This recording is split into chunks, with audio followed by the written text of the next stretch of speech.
So I think my audio was not audible. I hope I'm audible now. Hello, I'm going to start again. Hello, everyone. Welcome to JSJC TV. I'm your host, Avi Prasad, student of General School of Journalism and Communication. And today, the topic of the discussion will be mental health during the pandemic. Now, the pandemic has been the biggest obstacle in the way life used to work before.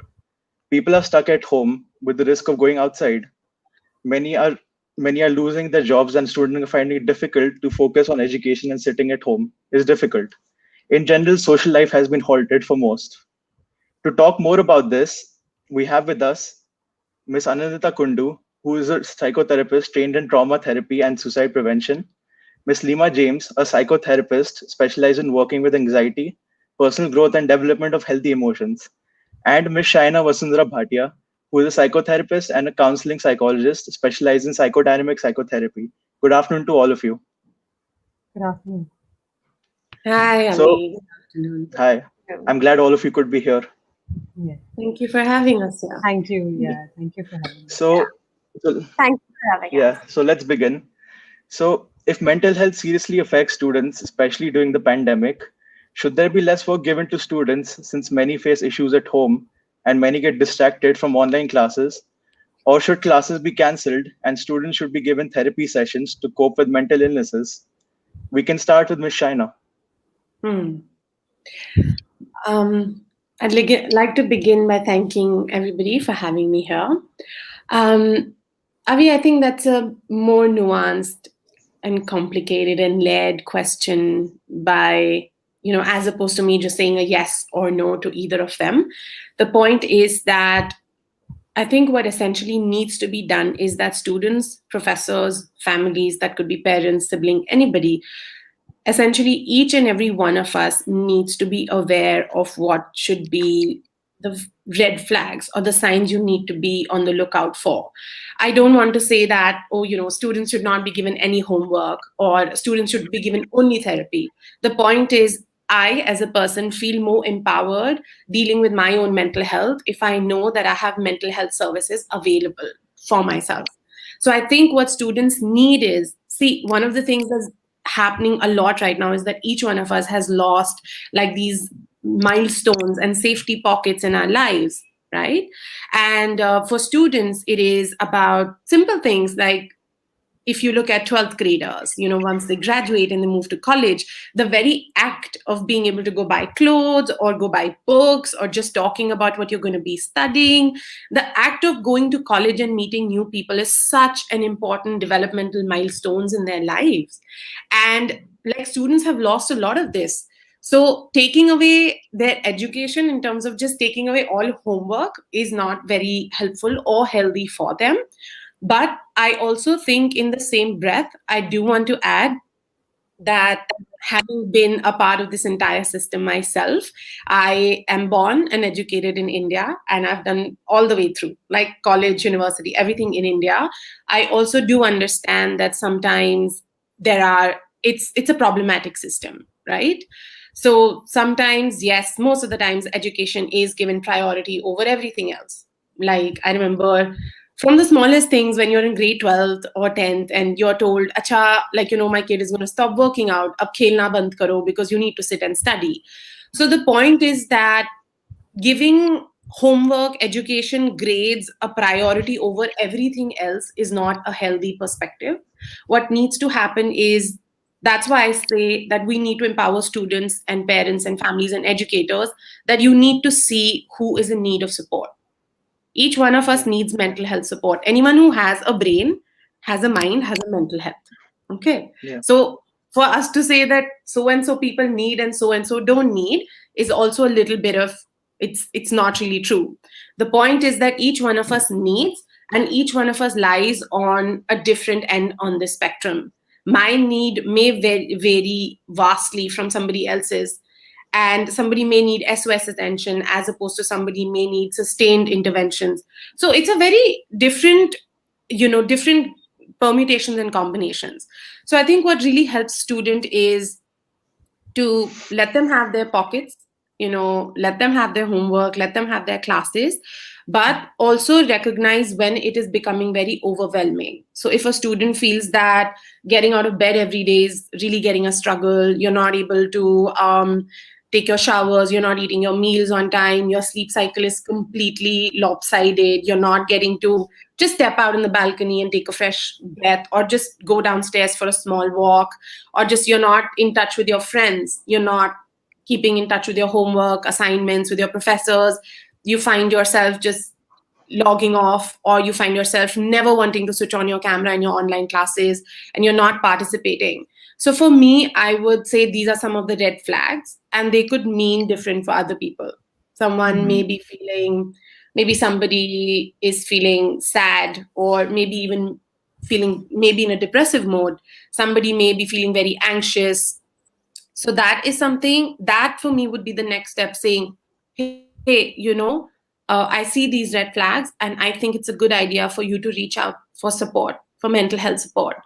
So, and in those cases, right, those cases generally, then we should make an account for the fact that the priority is mental health and not assignments and no, education is always a priority, not assignments, and marks is not a priority.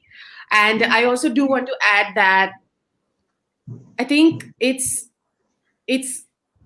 again, it's complicated because the need for mental health services as opposed to the providers, so the people who need the service as opposed to the professions who are providing these services, the ratio is really like there's a huge gap, specifically in India. So there's a vast gap. So that's also something I think where, for me, then one of the biggest thing that needs to happen is for people to educate themselves about it, so that you're more empowered, so that students are more empowered, parents know, educators know, if your professors know what the pointers are, like we know what's happening, then they can actually support the students, then they can go out of the way even if the students can't see it. Or most of us, sometimes people are just not accepting of mental health support, and I've seen that happen so much, and you have to find a way to be able to reach out to the students, and the only way you can do that is if you're educated, informed, and mindfully aware and present of those signs yourself. So yeah, I think being able to not tear yourself between the black and the white in this situation, saying no homework as opposed to too much homework, is problematic. I would encourage for all individuals, professors, deans, students, families to be able to just hold the paradox together, to be able to move towards the gray. So we encourage students, we keep their lives on. You do the classes, you do your homework, you do your assignments, but you also see where it gets really overwhelming for you. And let's see what are some of the support ecosystems we can put in place for you, so that you're feeling sustained, you're feeling supported, you're feeling contained, and you feel nourished and safe. So those are some important things I think that need to be put in place. Yeah. I also would like to add something. I'm sorry, I can hear myself. I should wait one second. Yeah, there is an echo. There's an echo. So I would like to add that basically on a personal level in class 12 especially, it was very difficult because there were so many assignments that kept piling on, and there was also exams, there were board exams and everything that kept piling on. So I think the one thing that really kept me going was that with the help of my parents, because my parents knew what I was doing. And my parents were also supportive. They saw me working till 2 a.m. in the morning, and then 6 a.m. I was awake to go to school. So I guess that also really helped me move past this. So I think we can move on to the next question now. So I would like to add one thing here. Yeah. Before we move on, there's just one small thing. I totally agree. No, it's okay. I totally agree with what Shaina said, that it needs to be more holistic. It cannot be either or. While it is holistic, I really think that because I've been working in schools as well, and I think that there's this underlying understanding that kids are at home, so they have a lot more time. Right? So while we look at keeping their lives the same, it's also important to be aware and cognizant of the idea that we are still in a pandemic. which may not be the most thriving situation for most people. Right? It is all about surviving. So while we are surviving, there is one point that you brought up, that should the work be lessened, a lot of countries are doing that. A lot of countries are doing that. I know universities in UK that are doing this, that they are lessening the amount of work, which does not disrupt the education, but it also does not burden the kids with the idea that, oh, I have 10 assignments while I'm also undergoing grief. So that's a lot. That's a lot for a person to absorb and be with. Right? So I feel it needs to be more systematic. It needs to be more systemic change through the entire education system, because we are all in pandemic at this point. So yeah. So I think one of the biggest issues of the country is the lack of awareness about mental health and the government's role in aiding the mental health crisis. So before we move on, let's hear what the youth thinks about what the government's role is aiding in mental health. So let's see.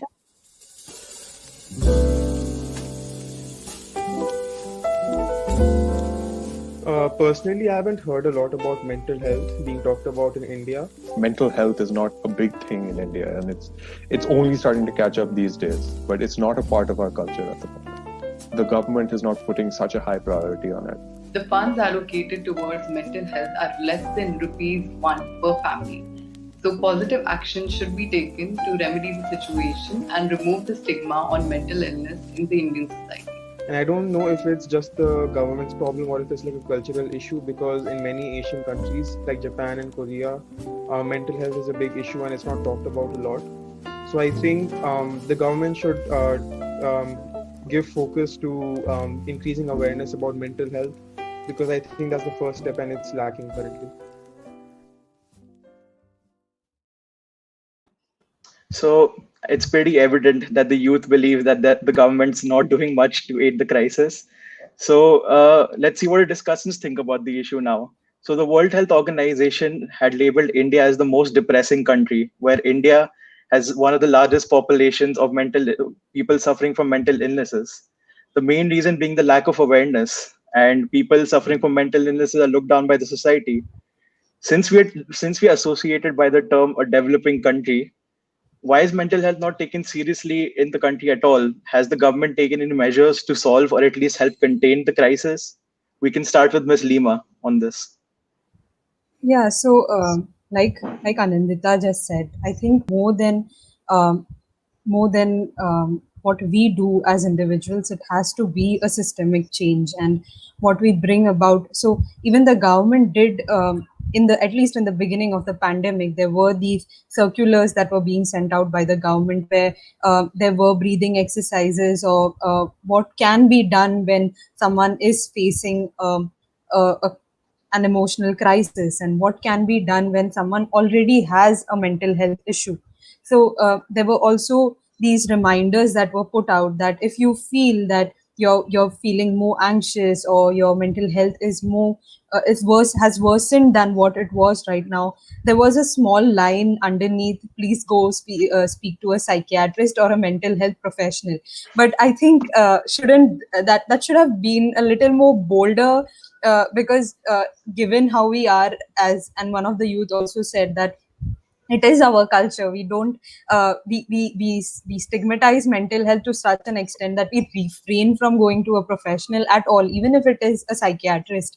So we always look to, or tend to go to, our family members who are in the same pool as us, and it does not make any difference. So even now we have, like, even though the youth is aware, we still do have clients who come up to me and they're like, no, I don't need therapy right now, it's just some issue that I'm going through and I'll be okay. So yeah, I mean, I think that there needs to be a much more awareness, and especially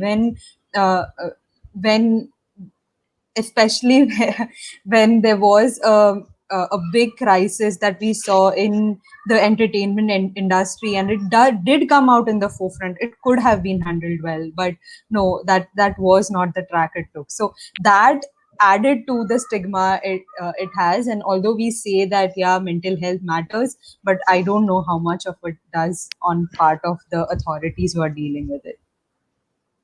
Yeah. I agree. What you said, that it's not really, even if people say it matters, you never know how much people are really focusing on it. So since we are running shorter time, I think we have one last question. This is a very important question as well. So it should be noted that it's very beneficial to seek therapy if you're facing mental illnesses, especially when you're sitting at home. So our discussions can talk some more ways about how to cope with the mental illnesses. We can start with Miss Anandita. How to cope up with mental illnesses in general? Yeah, at sitting at home. I think we as humans, we don't do very well in confinement. We there is a need in every human to feel safe in a society. So we pick up on cues of the other person. We pick up there's something called neuroception. Our brains are wired to mirror the person who is with us. So we are wired to be social beings, right? So we don't do well in confinement, and that has definitely exacerbated the entire mental health crisis in our country. And one of the ways of dealing with it is uh, a lot of people at this point need a lot of support. So having a support system is very, very important. These can be your friends. These can be, I know we are all right now very distant from each other because none of us are meeting as frequently. And even when we are meeting, there is a lot of anxiety around that meeting. But uh, talk to your friends, like even if it's long distance, talk to your friends, family, whoever you feel safe with. That is one of the ways to manage all of the overwhelming emotions that keep coming up. The other thing that has consistently worked is having a set routine, whether it is you're undergoing anxiety, or whether it is you're undergoing a lot of emotional crisis, overwhelming emotions, grief.